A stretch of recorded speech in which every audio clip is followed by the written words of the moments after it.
It's a little bit midgy. Hey guys, just a quick video today. It's about a question I get asked quite a lot about, and it's a question I get asked, especially this time of year in the store, is what is the best midge repellent to use? What is the best thing I can do to stop midge biting me? Now there's loads of different ways. There's one way that is my favourite way and it works for everybody, this particular way, and there's other ways that I like that maybe doesn't work for somebody, but it works for me. But we'll go through the ways that works for me and some ways it works for other people.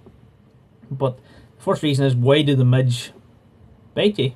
Well, it's actually the female midge that bites you, and all she does, she wants your blood because it helps develop her eggs. Now, the male midge, he's happy enough to live off the plants and nectar, so it's the female that bites you because she needs it for her eggs. Why are the midge attracted to you? The midge are attracted to you because of your breath.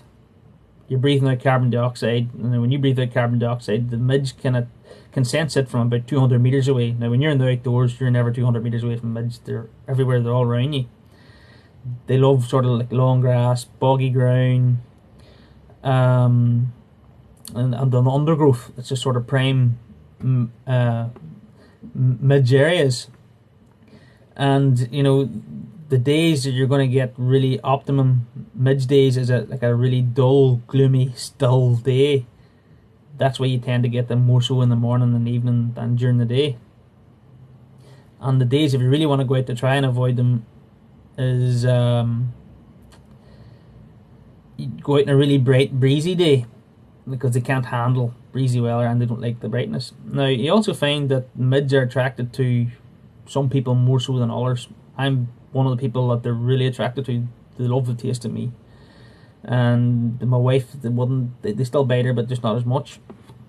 Now, and the reason why that is some people, it's about people's body odor and temperature, and some people give off more carbon dioxide than others. So the more carbon dioxide you give out, the more they're going to be attracted to you. Now, the other one is that they don't really like bright clothing, but they're attracted to darker clothing. So you can try that one. The darker clothing you wear, the more attracted they are to you.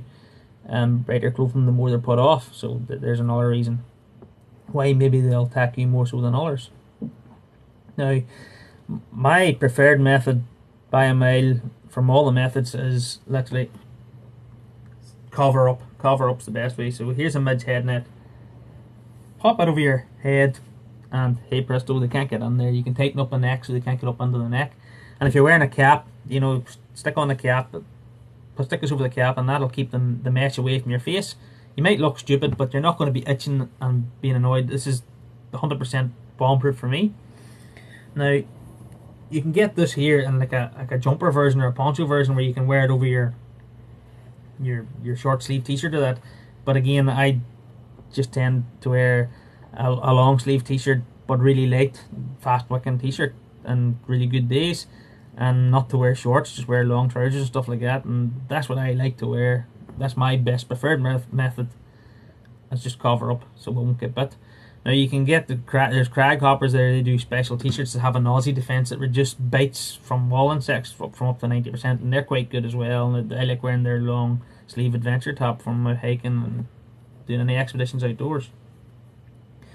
Another thing that I would use that I think works for me is garlic capsules. Now, I take garlic capsules.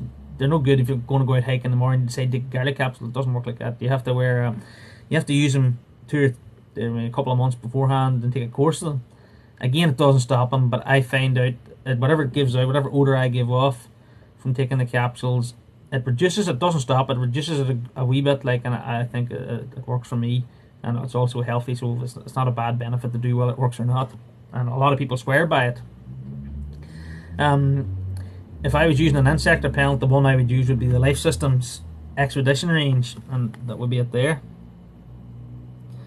Again, a lot of people swear by this. This is the high strength one, so it's got a high DEET level. Now, I prefer to use a sensitive one because I've sort of really bad skin anyway, and it doesn't take much to flare it up. So if I use the high DEET level, it doesn't burn my skin, but it dries it out and it goes a wee bit flaky, so I tend to use a sensitive. But a lot of people swear by any insect repellent that has a high DEET level, and a high DEET level is proven to repel biting insects. There's another version I quite like to use, a smidge, which is just as effective as this stuff. It's a few pound dear, but it's great, and I like it. And a lot of people swear by smidge. A lot of people love smidge. Another thing that I used to like was Avon Skin So Soft. The original. It has to be the original. It can't be any other version. It's the Avon Skin So Soft original. I haven't used it for years, and I've just seen reports there recently on it that maybe they've changed their formula or something that's not working quite as well.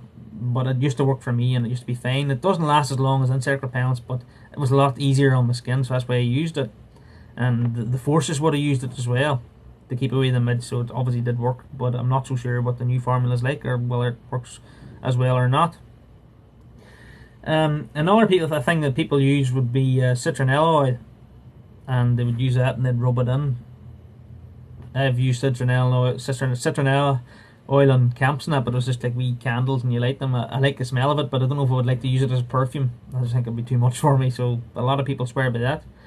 A natural one would be bog myrtle. You know, it grows obviously on the bogs, and you rip the plant up and you crush it and you rub it in, and it acts as a deterrent for biting insects, but it doesn't last as long as maybe the insect repellents that you can buy in the stores. Another way that works is obviously if you're able to light a fire, smoke generated from the fire is a great way. They hit smoke and it works quite well. But obviously if you're out, there's not everywhere you can light a fire. There's not everywhere you're going to get firewood, so it's not always an option. But it's also quite a good option for keeping away midge. And there's times there I've been out camping and getting up a midge of no midge repellent or nothing to cover up, so I would light a fire, a really good smoky fire, and I would go over to the smoke and rub it around me and throw it around me and sit quite close to the fire, and it's a good way. Also, if you're a smoker, it's obviously a natural deterrent. It's the same sort of thing if you're a smoker. But the fire's quite good. So that's really it, folks. That's the best ways I can think of. The best way by far, in my opinion, is cover up. They can't bite you. Simple as. So if you find this wee video useful and you quite like the content, or that didn't bore the life out of you, please subscribe to my channel and give me a wee like. And thanks for watching.